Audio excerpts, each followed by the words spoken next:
呢個冇頭嘅係咪傳聞中嘅清兵啊？Hello， 大家好，又係我史蒂芬，歡迎收睇《靈視檔案》。今日嚟到大家都講咗好耐嘅越秀公園。越秀山表面上睇係街坊晨運、遊客打卡嘅勝地，但實際上呢座山埋藏咗2000幾年嘅歷史，地底之下、古牆邊都仲有好多鮮為人知嘅過去。當初南越王趙佗稱霸嶺南，就特別中意呢座山，喺上面建咗個朝漢台，仲成日帶埋啲宮女太監上去登高飲酒、睇人跳舞。到咗明朝，朱元璋手下嘅大將朱良祖喺山上起咗座5層樓高嘅鎮海樓，用嚟鎮壓民間所謂嘅黃氣。講到呢度最有名嘅案件，就要必須講返80年代嗰場轟動嘅碎屍案。當時清晨，負責清潔嘅環衛工人喺公園人工湖附近發現咗幾袋好奇怪嘅塑料袋，打開一睇，入邊竟然係被肢解嘅人體殘肢。大案一出，全城轟動，但受限於當時嘅偵查條件，當年幾乎翻天覆地咁樣去將公園周邊以至成個區嘅失蹤人口都查晒，最後憑住堅韌嘅毅力鎖定咗兇手。原來係一宗情感糾紛同埋經濟利益引發嘅熟人仇殺。兇手作案之後，以為越秀山樹大林深，夜晚烏燈黑火，係絕佳嘅藏匿地點。點知天網恢恢，疏而不漏，都係俾人揾到出嚟。而講返呢度嘅都市傳說，就必須要講鎮海樓。廣州人叫佢做5層樓，只要你行近佢，就會感到一種無形嘅壓迫感。傳聞鎮海樓入邊嘅係木質樓梯，日頭大家數，明明每一層嘅級數都係固定嘅，但係一到咗黃昏或者陰雨天，館內冇人嘅時候，如果你一個人一邊行一邊數，1級、2級、3級，你會發現你數出嚟嘅級數會比平時多1級或者2級。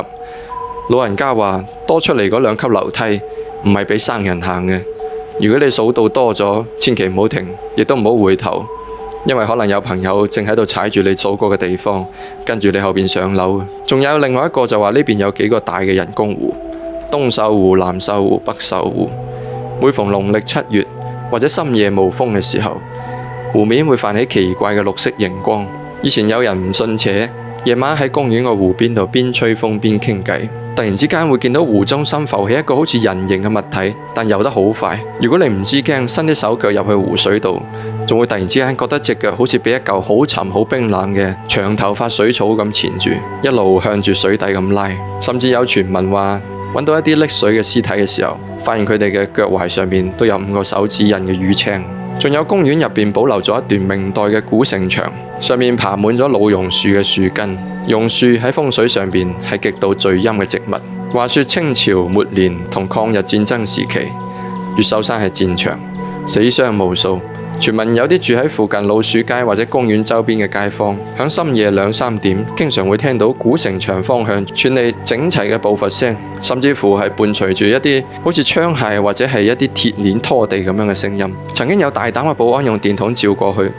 光柱穿過霧氣，竟然見到一隊着住舊式軍裝，甚至乎係清朝兵服嘅虛影整齊咁行過。最得人驚就係呢啲兵係冇頭嘅，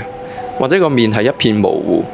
只要手電筒一照，啲聲音同人影就即刻消失咗入去啲榕樹根入邊。仲有一個傳聞就係話，相傳當年建五羊石像嘅時候，個地基挖得好深，挖出過唔少古墓同埋白骨。後來個石像落成，就有一個奇怪嘅現象，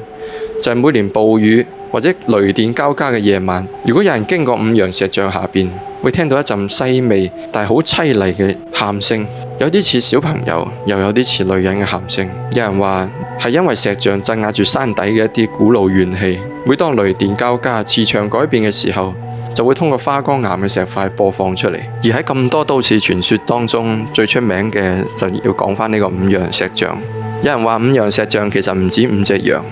其實係有消失嘅第6隻羊。佢夜晚黑會喺公園入邊現身。曾經喺個月黑風高嘅夜晚，有人話喺木殼江附近見到一隻發住微光嘅白影羊喺石像周圍徘徊，然後無聲無息咁消失咗喺草叢之間。仲有個更離奇嘅講法就係